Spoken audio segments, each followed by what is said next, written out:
Everything I do, once I have all the pieces, I just start writing and I finish it. You want to give the player a series of interesting things to think about, interesting decisions to make. You want to examine a situation and say, what is fun about this situation? What's the part that the player is going to really want to focus on? What are the payoffs? What are the rewards of doing this? And then be sure to include all those things in the game. Avoid the boring parts. Edit out the grungy, dirty, boring parts of the game.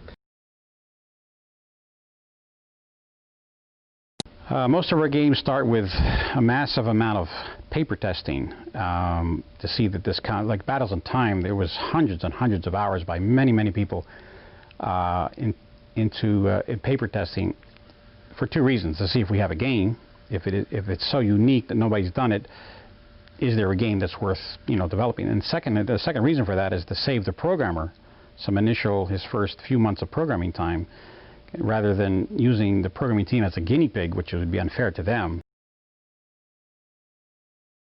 Steve Magestro came to us way back, and he had this basic game with pretty terrific graphics, ground graphics, and no bells and whistles at all.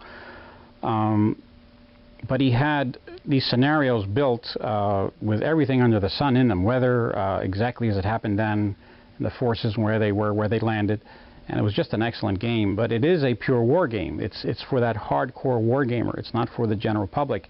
It's a simple game to play.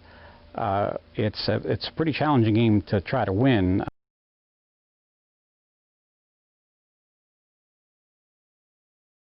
It's a 2 meg file just of online help. Anything which is referenced in the game that you can see, you right-click on and it gives you a description. And that's important because I don't think people do read the manual. Location theory. Towns just didn't grow up where you wanted them to. And here, the chance for it to grow depends on the area. Does it have a lot of food? Does it have a lot of gold? And it can actually die. There's no guarantee that this actually becomes a city. It just means that you have to be a little more meticulous about where you decide to stick your cities.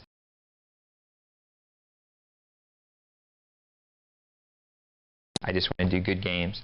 I mean, that's my whole passion, is to do the good games. I look forward to the next game I can do, not because it's a big project to work on or anything, but because it's a game I really want to have done. That I think would be the greatest game. That could be done, and that's what we're striving for. And that's the little empire that we're building is so that we can do more of these. I get to do this game. If everybody likes it, then I get to do another game, and I keep on getting to do more and more games. And we can expand, so we can do even more. I like the programming. I like doing the design and playing the game and being in there. I don't particularly enjoy the management part of it or anything like that. So I've really made a decision to stay very closely involved with writing the games and designing the games. We didn't want to do Civilization 2 or Civilization the Next Generation, or kind of do something that was too much like Civilization. But a lot of people like Civilization. A lot of people wanted more Civilization. So we wanted to kind of capture the essence, the basic style of gameplay of Civilization, but put it in a whole new context.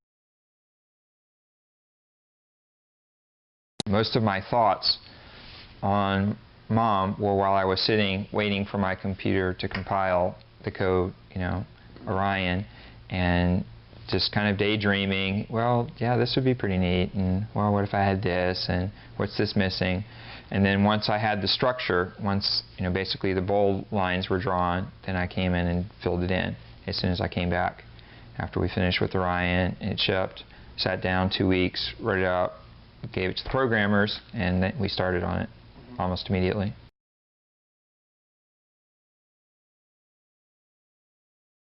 We're not trying to copy, don't get me wrong, because there's a lot of things that are very different in Master of Magic than what are like Civilization. In fact, the whole game itself, the gameplay is very different. Civilization focuses on internal problems, whereas Master of Magic is external, it's conquest. And that is a fundamentally different problem, and the game is different. It's just on the outside it might look look the same. I like role-playing games. I don't believe that the role-playing games that we actually play on the computer are quite as good of a translation, from the paper to the computer as what the board games can be to the computer. It really loses a lot of the social aspect with the role-playing. But at least we can get the powers. We can get all the things which a lot of.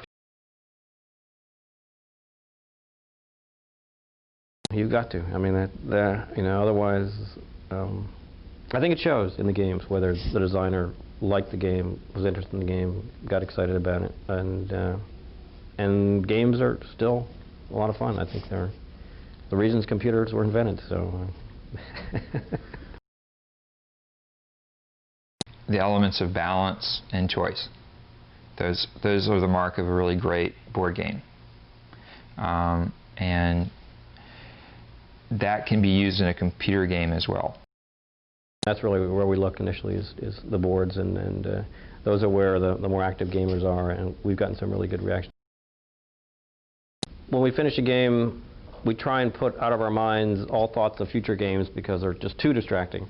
And once we're kind of released from that imprisonment there, what I try and do is play with generally 2, 3, 4 ideas, and one of them, after a while, will start to develop its own momentum and kind of be the most interesting one.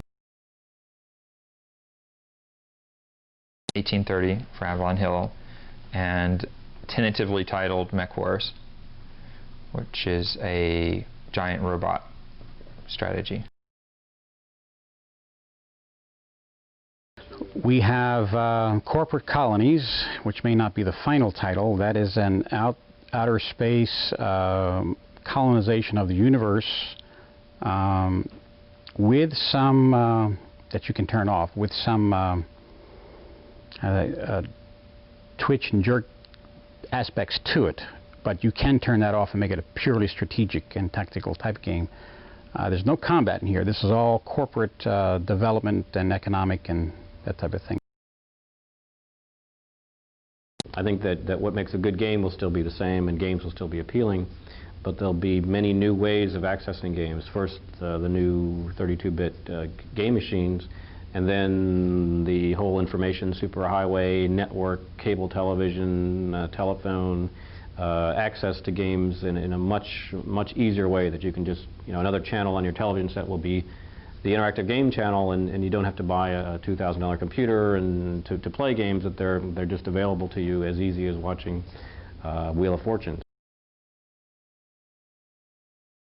Now in Perfect General 2, we have the same simplicity of gameplay, but we've added so many of the things that weren't in Perfect General 1 from the board game. A lot of the pieces that were fun to use, such as elephant tanks, which are moving fortresses, or armor car machine guns and aircraft, tactical air support. For instance, we'll say the Battle of the Bulge could be played in a series of stages, and how you do in the first stage, and if you get across a certain river or kill so many units or whatever, will affect your reinforcements and how you start the second stage and then the third stage and so forth. Oh, incredible adventure and excitement.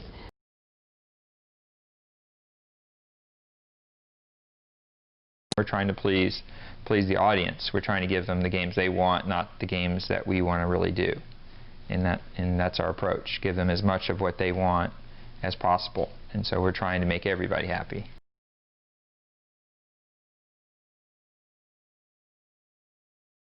Well, we do get a ton of feedback on our products. It'll make us bend our thinking slightly here and there, but I think we have a good core of design, and we've got to do what we believe in. It's not like we have a gigantic storyboard specification and we know from day one exactly what the game is going to be like. It's very much the opposite, that We have a general idea where we're going, and we put something very crude together and start to play it and say, well, this is working, you know, this is no fun, let's take it out. This could be fun if we added this to it. It always evolves once it gets on the computer into something much different from the you see it one way on the paper version, and it doesn't quite make it to the computer that same way because there's so many things involved. Battles of Time has changed significantly from the paper game, but it still has the basics of the paper game that we tested so heavily, and the basic premise and so forth. But that paper testing is very, very important. Our CD-ROM versions coming up, and PG2 we will have film, many juicy pictures and animation that we wouldn't have, say, in the 3.5. Like anything else, we have to look at what everybody does to make sure that we have similar interfaces or tricks as to how to convey the information to the people. Because in the strategies, that's the hardest thing. We have so much information. We have to be able to get it to the human player, but not bog them down. Mm-hmm. And that's a trick. Yeah. And that's why we have to look at how everybody else does it. Well, we've got so many games under development, and they take a ton of testing and developing. It's a shame. I hardly look at what else is out there because we do our own thing. We don't copy anybody else's stuff, and it's tough. I really don't see what's out there too much. I may take a cursory look, but I really don't play them.